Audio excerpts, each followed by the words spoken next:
નમસ્કાર મિત્રો, હું doctor Karan Pateliya dental care and implant centre મહુવાથી આપ સર્વે મિત્રોનું હાર્દિક સ્વાગત કરું છું. તો આજે આપણી પાસે એક જૂનું દર્દી છે જેને આપણે આશરે 1 મહિના પહેલાં ડાપણ દાઢ કાઢી હતી.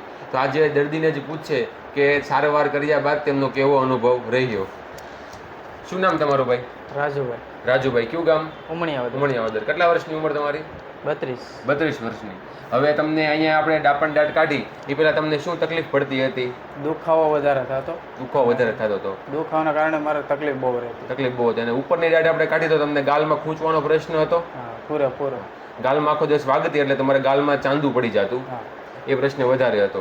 અને આપણે આશરે 1 મહિના પહેલા તમારી ઉપરની ડાપણ દાઢ કાઢી તો સારવાર ડાપણ દાઢ કાઢ્યા બાદ તમને કઈ પ્રોબ્લેમ થયો છે? કઈ ના, કોઈ વસ્તુ. પછી દુખાવામાં રાહત કેવી રહી છે?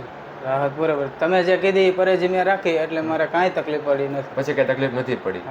અને દાઢ કાઢવામાં તમે ડરતા હતા બહુ, દાઢ કાઢવામાં કઈ પ્રોબ્લેમ પડ્યો? એક જાતનો કઈ દુખાવો થયો તમને? કોઈ વસ્તુ કઈ દુખાવો થયો? તો જે દર્દી મિત્રોને ઉપરની ડાપણ દાઢ કાઢવામાં બહુ જ બીક લાગતી હોય, ઘણા લોકોને એવી માન્યતા હોય છે કે ઉપરની ડાપણ દાઢ કાઢવાથી આંખોમાં તકલીફ થાય, કાનમાં તકલીફ થાય, તો તે દર્દી મિત્રોને તમે શું કહેવા માંગશો? મારું એને એક જ એટલું જ કહેવાનું છે કે એવું કાંઈ થતું નથી. મારે આ મહિનો દી થઈ ગયો છે, મને કાંઈ એવી પ્રોબ્લેમ આવી નથી.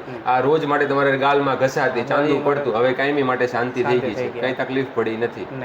સારવારથી ખુશ છો? સંતોષ છે? તો તમારા પરિવારમાં, તમારા મિત્ર સર્કલમાં, સ્નેહીજનોને તમને કોઈ પણ જો દાંતની તકલીફ થાય તો પટેલિયા દાંતના દવાખાને જવાની ભલામણ કરશો? જરૂર.